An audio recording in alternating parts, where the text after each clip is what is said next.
Detective मेहुल्स case.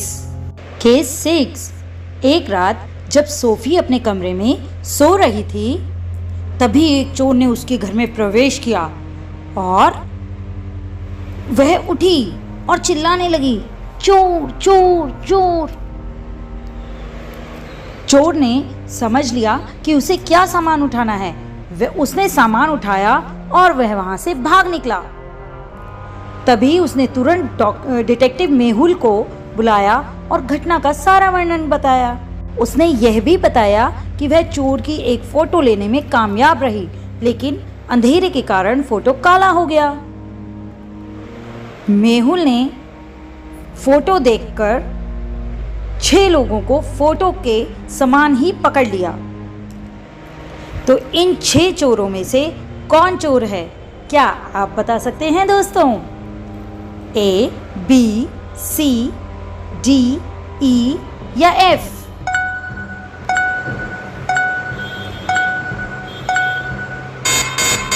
सही पहचाना, D ही चोर है, क्योंकि उसकी फोटो चोर से बिल्कुल मिल रही है। तो देखते हैं आगे।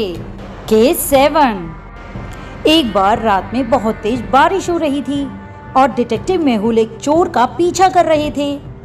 तभी चोर बहुत तेज भागता हुआ मेहुल को पीछे छोड़ने में कामयाब रहा और चोर एक स्कूल के अंदर जा छिपा। क्योंकि चोर ने एक मुखौटा पहने हुए था, इसलिए मेहुल उसका चेहरा नहीं देख सके। जब मेहुल स्कूल में पहुंचे तो उसे 3 लोग मिले। पूछताछ करने पर तीनों ने चोर होने से इनकार कर दिया और सुबह से स्कूल लाइब्रेरी में अध्ययन करने का बोला कि हम तो स्कूल लाइब्रेरी में पढ़ रहे थे। 3 लोगों को देखते हुए क्या आप अनुमान लगा सकते हैं कि चोर कौन है?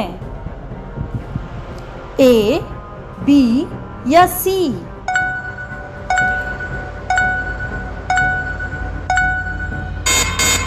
अपना उत्तर हमें कमेंट करके जरूर बताएं। B ही चोर है।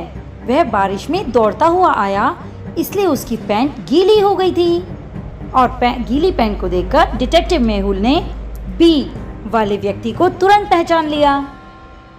तो देखा दोस्तों, चलिए आगे बढ़ते हैं। केस 8।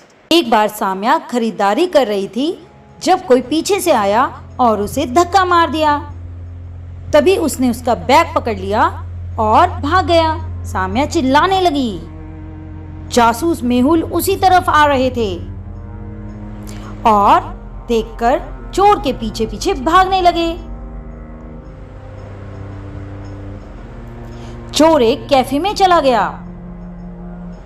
कैफे में प्रवेश करने पर मेहुल ने फर्श पर साम्या का बैग पाया। कैफे में 4 लोग थे। क्या आप इन 4 लोगों को देखकर अनुमान लगा सकते हैं कि चोर कौन है?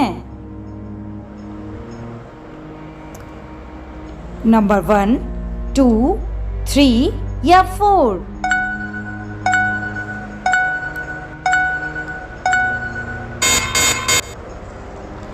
ठीक पहचाना। नंबर 3 को देखते ही पता लग रहा है कि उसकी कॉफी एकदम गर्म है, जिसका मतलब है कि वह बस अभी अंदर आया है और झटपट अखबार लेकर बस खोलकर बैठ गया है और देखो न्यूज़पेपर भी उल्टा पढ़ रहा है। इसका मतलब है नंबर 3 चोर है। चलिए आगे बढ़ते हैं। केस 9। किसी ने राजा अंडाल के महल से एक कीमती पत्थर को चुरा लिया और राजा की सेना 4 संदिग्धों को महल में लेकर उपस्थित हो गई। तभी चारों ने अपना जुर्म कबूलने से मना कर दिया कि हमने कीमती पत्थर नहीं चुराया। तब जब चारों को राजा के सामने पेश किया तो राजा एक युक्ति लेकर वहां आया था। उसने बोला, मेरे पास एक युक्ति है। मैं एक छड़ी लेकर आया हूँ और यह छड़ी चारों को बराबर दी जाएगी। यह एक जादू की छड़ी है। जिस व्यक्ति ने भी चोरी की होगी उसकी यह छड़ी रात ही रात में उसी के घर पर 2 इंच बढ़ जाएगी। सभी अपने घर चले जाते हैं। तभी अगले दिन जब वह छड़ी लेकर उपस्थित होते हैं तब क्या देखा जाता है? तो बताइए दोस्तों, इन चारों में से कौन चोर है? राजा ने तो इनको देखकर अनुमान लगा लिया, परंतु अब आपकी बारी।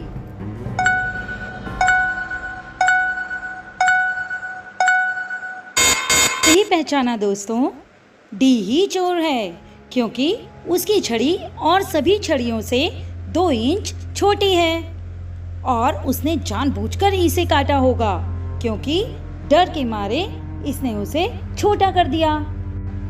अब आगे देखते हैं केस 10।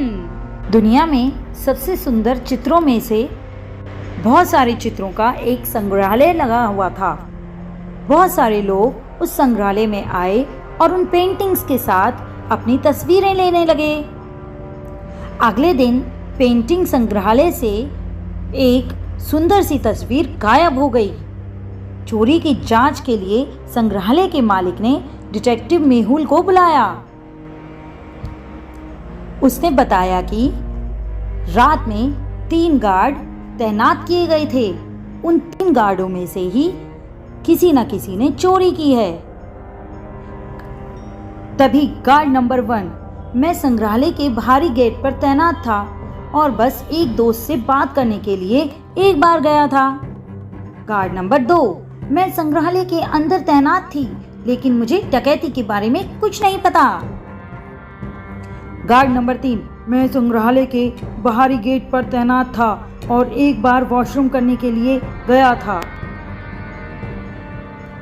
तो क्या आप बता सकते हैं इन तीनों गार्डों में से चोर कौन है? गार्ड 1, गार्ड 2 या गार्ड 3?